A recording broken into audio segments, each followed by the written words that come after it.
Windy is up with us this morning. We got Booze, we got Alan Hahn. We're going to pick this thing up in a good game. Dante DiVincenzo getting to the hole late in the game. Minnesota up 4 after a made free throw. Next Laker possession. It's Luka Doncic. Austin Reeves knocks down a 3. Lakers within 1. Next T-Wolves possession. Look at LeBron with the block.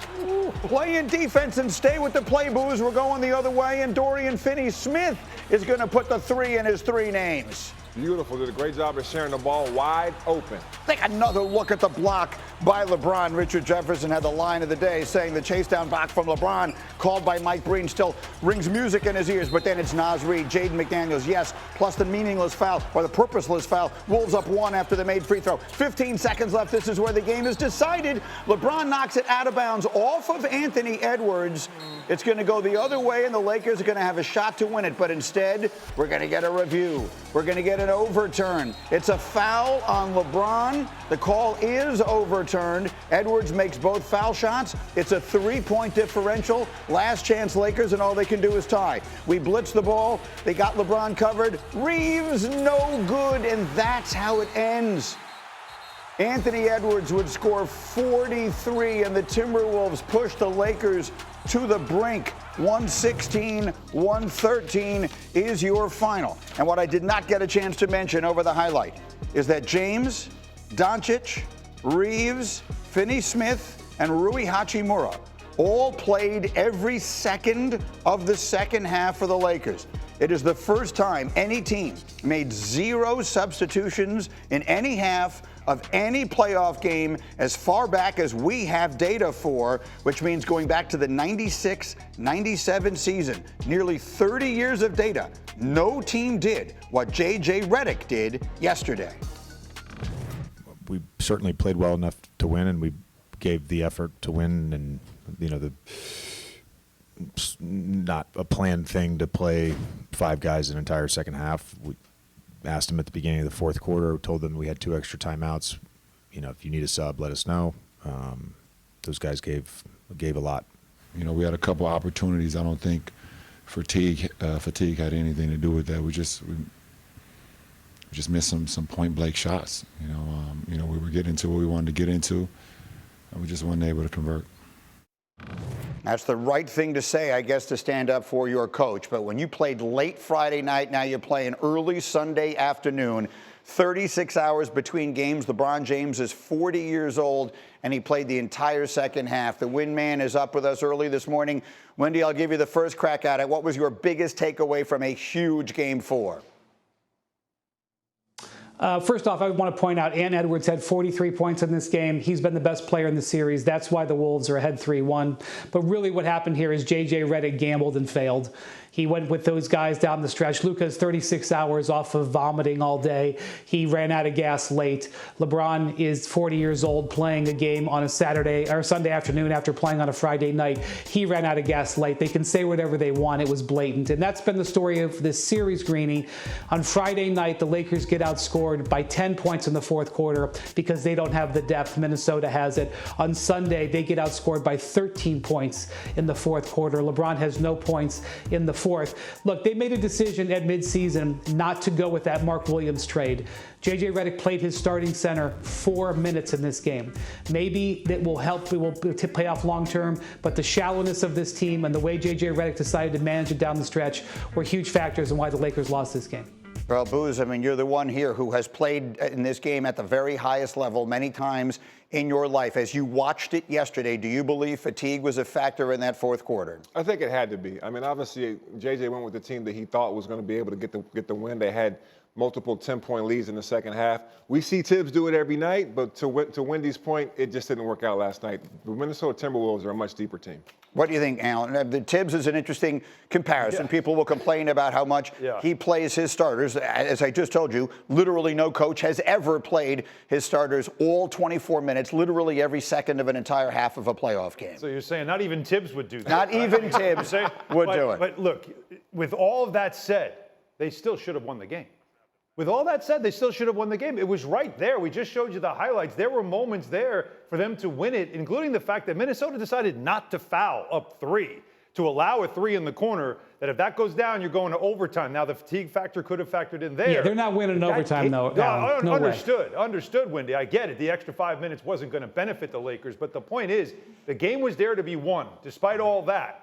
And J.J. Redick made it clear who he trusted and who he was going to go with in what felt like a must-win game for them. And this offseason is going to be, for the Lakers, obviously, they're going to chase every big man they can find and bring somebody in that's over 6'8" that can help them at the center position. I get that part of it, and I agree. And this goes back to, Wendy, I remember when this trade for Luka was made, the feeling here, you said it, many others said it, was this isn't the year that it's going to, sort of bear fruit. They still need another move or two, and that's what we're talking about. That said, they're in this playoff series. They've been in the games that they lost. I mean, they had every opportunity, certainly, to win games 3 and 4 on the road. Do you still feel like they have a chance to come back and survive this series against a very, very good Minnesota team?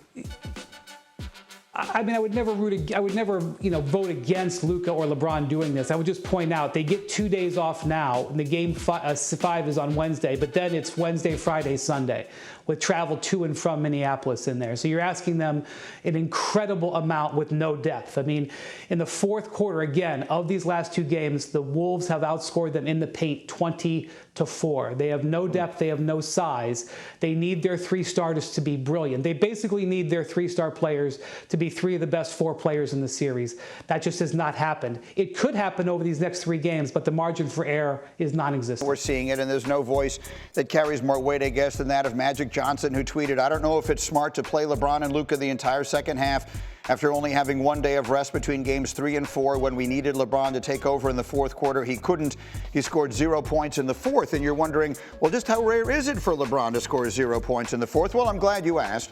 Yesterday was the 164th career playoff game in which LeBron has played at least 10 minutes in the fourth quarter. It's just the 3rd time he scored 0 points. He had a plus-minus of -13 in the fourth quarter, which by definition just means they were outscored by 13 because he was on the floor for every second of it. Again, he's 40 years old, Booze. It is not a criticism to say that he was brilliant on Friday night trying to carry that team basically by himself with Luka having been sick all day. It was tough to watch LeBron trying to gut that out in that fourth quarter yesterday when it was obvious he just had nothing left. No, Brown was outstanding yesterday. Obviously, he did a great job, triple-double alert almost every game he plays. It's just tough when you know that you need him down the stretch to score points to give Luka a little bit off. Luka also had a great game, but they both didn't have enough. They didn't have enough juice at the end of the game. Final word on it, Alan. Well, they were seeking out Luka, and they were picking on Luka. They were doing what everybody is going to start to try to do, what the Celtics showed you in the finals last year, is put Luka in every type of action defensively and try to exploit his inability to defend, especially one-on-one. And that's why when you talk about formulas to come back and win the series, how do you protect him and hide him so that he's not in those situations? Minnesota is a team that's got a lot of length, size, and toughness, and they're going to keep going at him. And we'll say it again, and Wendy's opened by saying it, and we'll have more time to say it as the day goes on.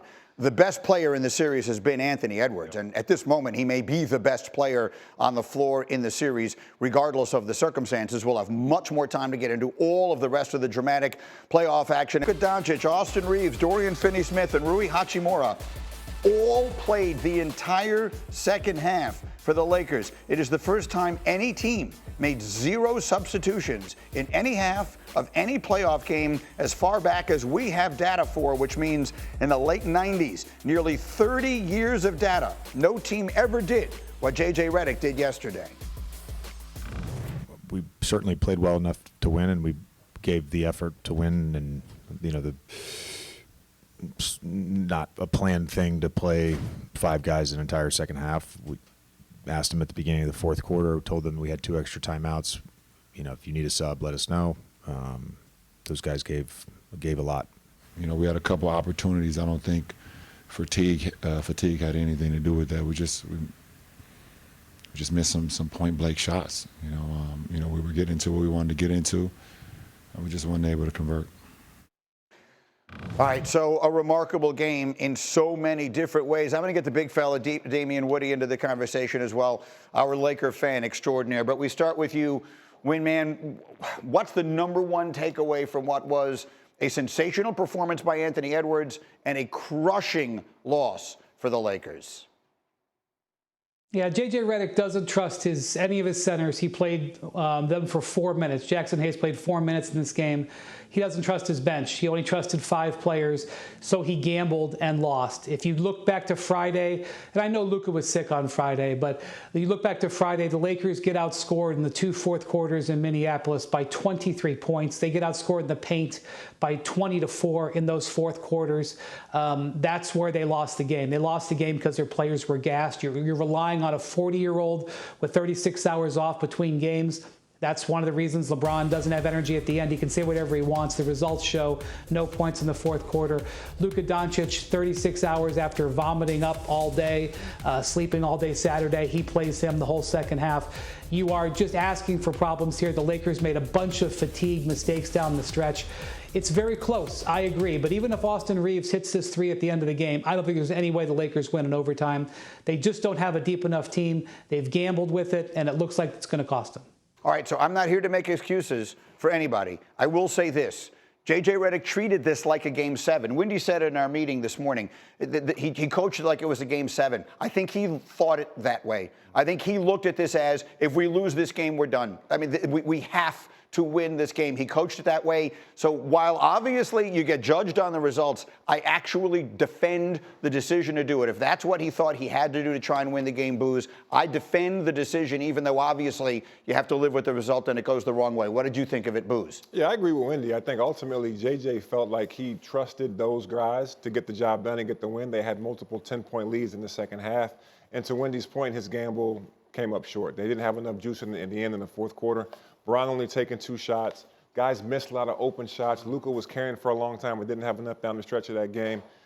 Ultimately, he played him too much. But we've seen it done, not that before, but we've seen Tibbs play his guys 45-plus minutes, and we've seen games where they went down the stretch and didn't have the win. The bottom line is, this is Minnesota series. They took a stranglehold on the series, they're up 3-1, and the Lakers have a super hill to climb. Yeah, no question. Back though on this, because all I'm going to say is this: is that LeBron James, we just showed it, made some incredible defensive plays. He was great. Right, like he was all over it defensively. Did he look tired defensively? No. He had a chase down block. Has he ever had a great chase down block before in his career? He might have had one. But I mean, but what he was doing defensively did not look like a guy who was tired. He took 2 shots. His last shot was with under 5 minutes to go in the third quarter. Why didn't he take more shots? Why didn't he get the ball more? There's a lot of questions that you're looking at there, but I understand that it looks strange that he played an entire 24 straight minutes in the second half of a playoff game.